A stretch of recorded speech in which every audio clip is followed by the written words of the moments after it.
gonna be a Midnight Gospel episode 1 breakdown, thoughts, opinions, discussion type situation. So, what's up, you guys? So, welcome back. Today, I'm gonna be talking about this show that I just watched, um, and really just kind of talk about some of the things that I took away from it. It's actually a really good show that a friend recommended, and it's called Midnight Gospel.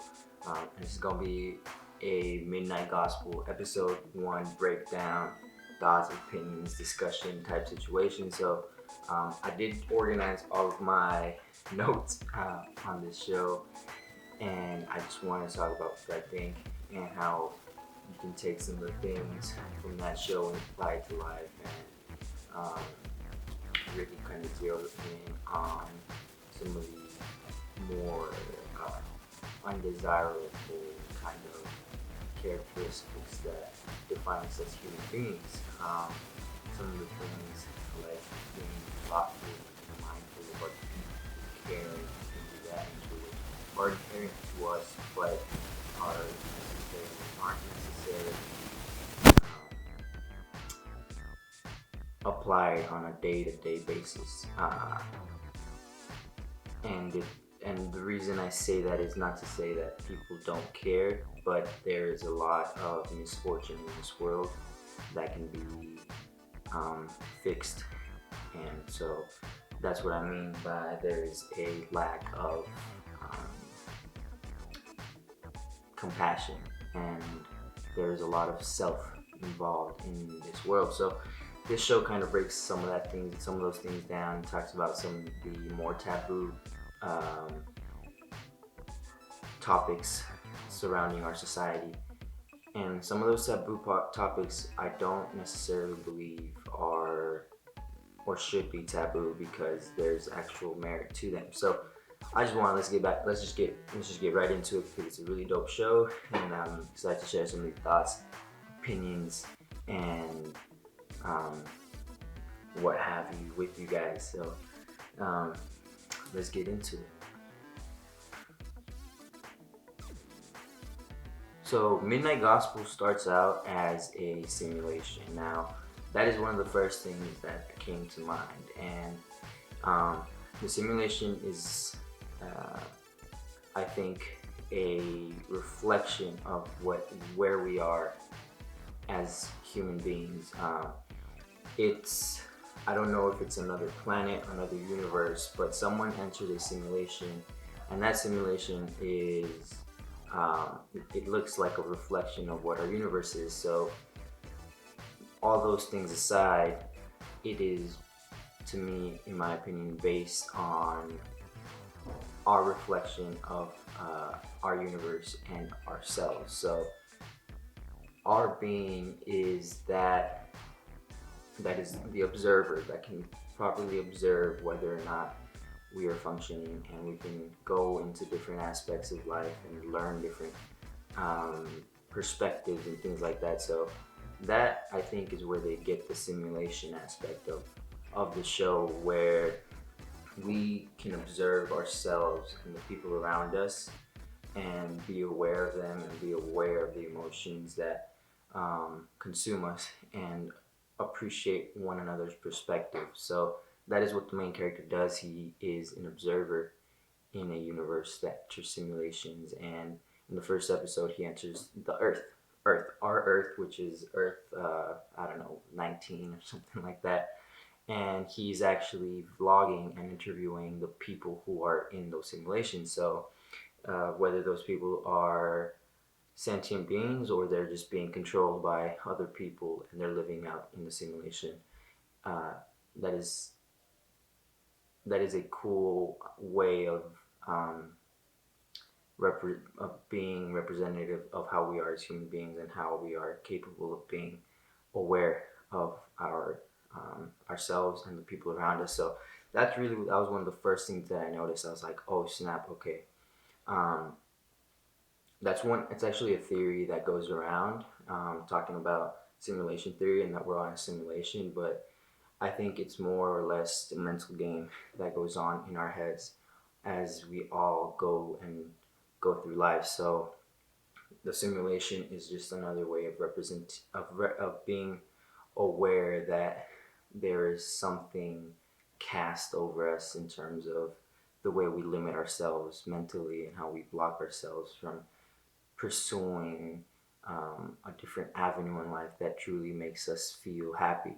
So that's what I think about a simulation in terms of the simulation theory. I don't know much into it, but that's kind of how I interpret the theory and how I can try to make that a real life application of um, how to properly live our lives. So that is one key takeaway that I took from it, and I thought it was really cool to see some of the problems that they talked about in the show.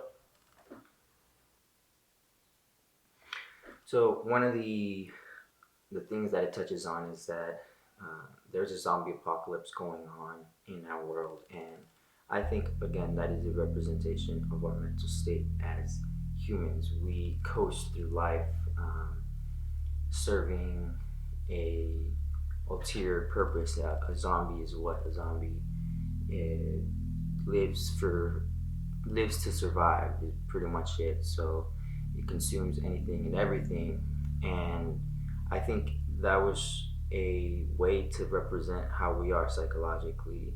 We just limit ourselves way too much in the things that we think we're capable of. We're so tied to certain ideas that we think our reality should be based on those ideas. And those ideas are very selfish. They're very um, they cater to oneself, and it sounds very hippity dippity to think that we should all be living in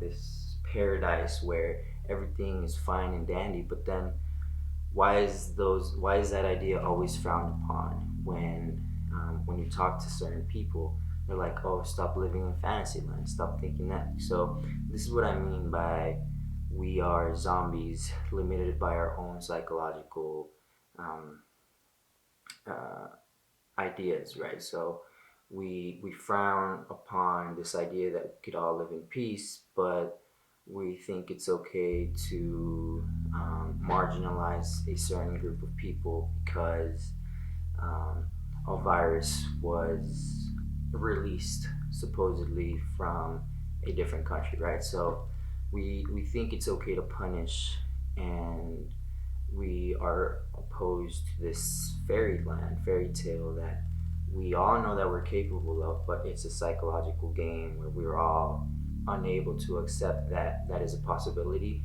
but it's going to come at the price of, you know, greed and selfishness and whatever else that one could possibly want. So this fairy tale thing, which is utopia, which is a utopian society, is frowned upon because psychologically we are just limited, right? So um, that was one of the things that I saw when they were going about the zombies. And in the show, when they died, there was a really cool quote that says, "We're uh, we're born, we cry in between, we die." And that was a that was kind of very symbolic. It was a very Christian symbolic thing in terms of afterlife, because it goes and says that there's a heaven, right?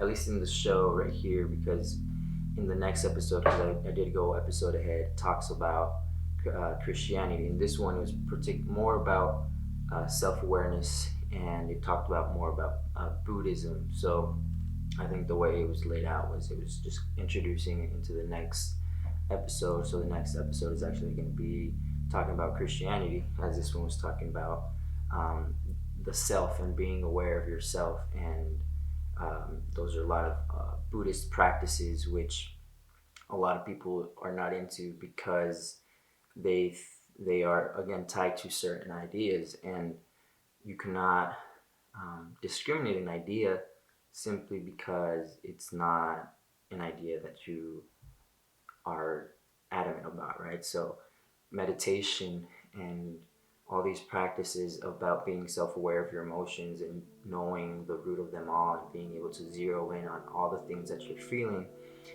those are practices that make people better. Those are practices that can make you self-aware and be conscious of the fact that we all are tied to these certain emotions, and these emotions are just bodily reactions to the world around us. So to be able to detach yourself from that and see that that is a kind of a way to see that we are all like zombies in a way. I think that's just that's what the zombies represented to me in this show.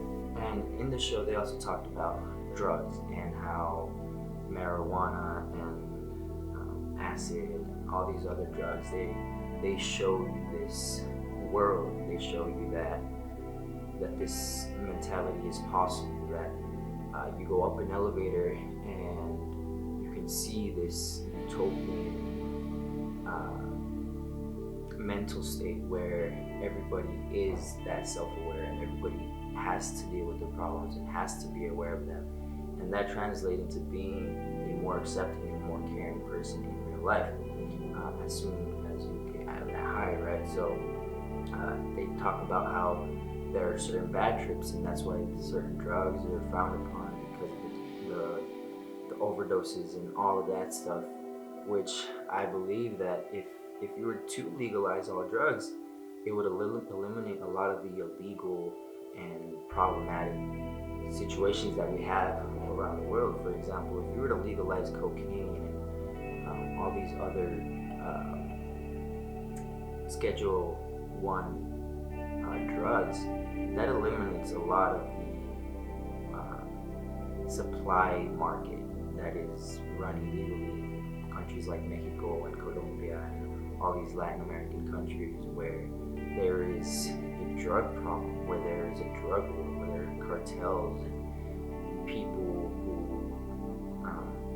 are killing, right? So like if you were to legalize and be able to provide clean drugs and clean supplies to all the people on the streets, and you would provide like that sort of rehab, all that stuff, there would be no demand for the illegal stuff. It would eliminate that. I think that would be a huge step in like getting rid of the drug war and the cartels and the violence. But you have to get to a certain state of mind to be able to accept that idea, and a lot of people are not there yet. So that's kind of what the show was talking about, and I honestly agree wholeheartedly. They talked about how where marijuana legalization was, where there was legal marijuana, there was a reduction in opioid overdose or something like that. So I think that if people were to have the proper resources that could help them get into rehab, can help them get clean, can help them do all those things, then it would be super beneficial to a lot of communities, including our own country, and it would be a model and like for others to follow. I think would be great, but a lot of people just are not there yet. So that was one of the points that it touched on, was how how there should be legalization. Now, I believe that if you were to legalize everything like that and have it under a controlled, like tax type situation, that it would eliminate other problems, and it would make things better just overall, being able to have control over that and not make it such a black market situation. So that is one of the things that I was really cool with. I was like, yeah, I definitely agree with that. And yeah, like we have to understand that to get to that level, we have to be able to prioritize different things. And to me, I believe that prioritizing happiness is key, right? When you do things that make you happy, you you are automatically okay with having less things around you. You're automatically, you just feel better, so you want to share that with people. And when you're able to share that, that's genuine love, right? Love is when you care about other people. And if we were to be able to love more, and not have to worry too much about having to survive. And we're able to take off that burden off of our shoulders because now we're doing something that we love and we're able to share that with the world, then we're more likely to be able to help and to want to help. And so I think that to get to that sort of level where the power structures change in this country and in this world, then we all have to reach a level of um, understanding that happiness and love and family and friends and whatever the things we enjoy to do are the proper things that we should be pursuing, and we shouldn't be so caught up in satisfying other people and all that good jazz, right? So that's kind of where I I interpret it as this show showing, as them showing us that the possibility is there so long as we all reach that mental level. But there are a lot of people, and a lot of people are not there yet. So um, it takes time, right? I guess to reach sort of that kind of um, mental understanding, right? It's very utopian. It's very crazy. I mean, even when you think about like the politics of it all, either side is kind of like it's kind of wacky. It's kind of unrealistic, right? But I think that if this show is showing us this, then it is a real possibility. It's just it requires work and it requires a lot of people to be able to reach that level of understanding, which isn't impossible, but it is very difficult. So, um, in this world, we play a lot of roles, right? And that is how the simulation theory kind of goes into all of it, where there is a what do you call it? Because we are aware we are playing roles in this life, and when you are genuinely happy, you're genuinely doing what it is you want to do, then you are no longer playing a role, but you are now being yourself, and you are now living a life um, that you want, right? And um, a lot of that time, and the way that was represented was after you die, so you become a zombie.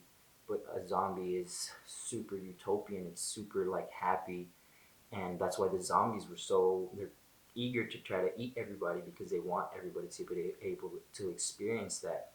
And the regular healthy humans, they were they're incapable of understanding that, right? Because they didn't cross that threshold, which is in this case death. But I think that death was just the psychological threshold that's holding people back, because once you're able to understand that and you're able to live for yourself, you're able to pursue and live life on your accord. And that is I I think what makes people happy, right? So when you're able to do what you want to do, that's what makes people happy. And so um, in this case, it was death that made people happy, and humans again, their own naivety, something like that. They thought that kind of the zombies in this case were a threat, which zombies that are eating healthy people were a threat. But if that is a representation of where we are psychologically, then it's an ideology that is frowned upon amongst healthy individuals, right? Like I said, when you have that kind of utopian, the hippies in the '60s, right, where they're just all chilling, right? Then it's frowned upon. But why is that frowned upon, right? Again, it's that psychological like ignorance that we think that it's impossible because we're ingrained with these sort of ideas that is wacky. So that's kind of the representation that I got a lot from the show, and I think that is it. So, and to quickly run down kind of what I thought about episode one, and what I think we can do to apply some of the. It's crazy to think that a cartoon can teach you some valuable life lessons, but to be able to understand one another and listen to each other and not have that sort of hatred because we share that disbelief between our ideologies. I think that when you're able to reach that level of understanding of where those emotions are coming from, then you're more susceptible to being understanding and caring for that individual, despite the ideas that we value, right? So I think so long as you're able to care for one another and like be able to reach and overcome that zombie slash psychological threshold that a lot of people seem to be in, then it's it's that paradise that I think awaits, right? And like I said, this show represented that through death, but I and everything that's happened in my life so far has shown me that those things are possible. That it just requires a different level of um, thinking about it, right? So it's not so much about like what's in place now, because what's in place now I think is hindering that ability to understand one another, because when you think about politics today, it's very polarizing, it's very negative, it's very us against them. There's no such thing as in between, there's no such thing as like just a proper level of understanding. And a lot of the stuff that we consume feeds into that, and so we're all kind of force fed this idea that that's the way things are supposed to be. But when you truly care for one another, then you know that everybody is just at a different place, and you're more open to accepting that. So um, yeah, I think mainline gospel, bro, like it really allures to that kind of um,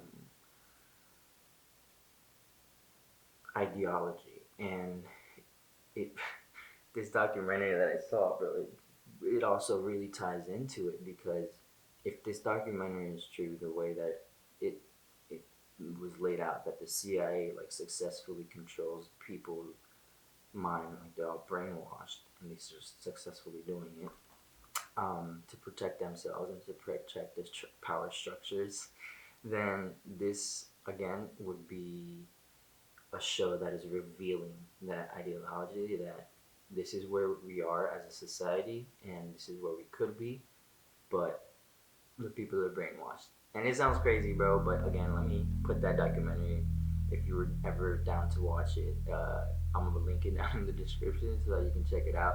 It just kind of tripped me out, because a lot of the things that happened in the 60s and all the things that are happening now that point as evidence to the things that are going on in Hollywood, bro. So it's kind of crazy to think about, but again, this ties into that, and but it also documentary side, like conspiracy theory side, you can really take a lot from this, and just to be able to understand other people and to be able to reach that level, or cross that threshold where you start to care about people, where you start to when you're not so caught up in your selfish desires, um, or where you're trying where you're not let me rephrase that, because it's okay to be caught up in your selfish desires, but when it's at the expense of other folk, and when there are people who are like I said, marginalized, then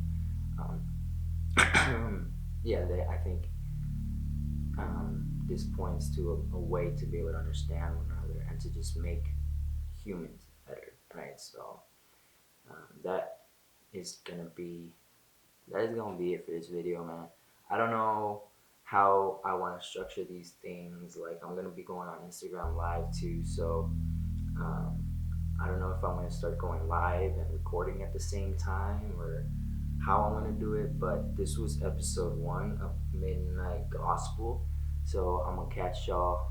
I don't know how many episodes there are, but I'm gonna catch y'all every other episode. Every episode, again, I'll just kind of share with you guys my thoughts and opinions about this show, and how maybe we could all try to become better people, right? When, like I said, this show, even though it's our cartoon and whatnot, it really does kind of open your eyes to different ideas, and that's really what it's all about: is being able to understand different ideas, to be able to be accepting of them, and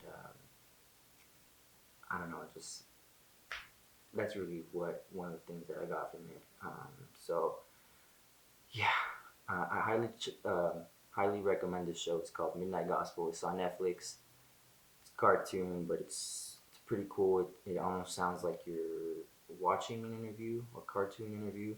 That's kind of the way the show is set up, where this guy does go into a simulation and interviews people. So 10/10 recommend. I'm barely on episode 4, so I'm gonna go along with you guys. I just last night I got caught up watching it, but I just rewatched episode 1 so I can get a refresher and to kind of see if there was any other ideas that popped into my head.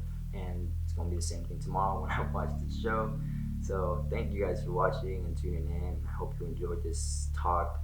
I'm gonna be hopping on Instagram Live, so if you happen to find this video and you don't follow me on Instagram, I'm gonna put my Instagram right there. So follow me on Instagram. I'm about to be going live right now in a minute.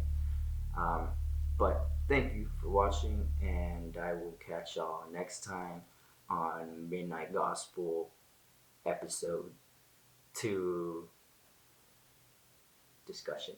I don't know. I'll figure it out. All right, take it easy. Bye.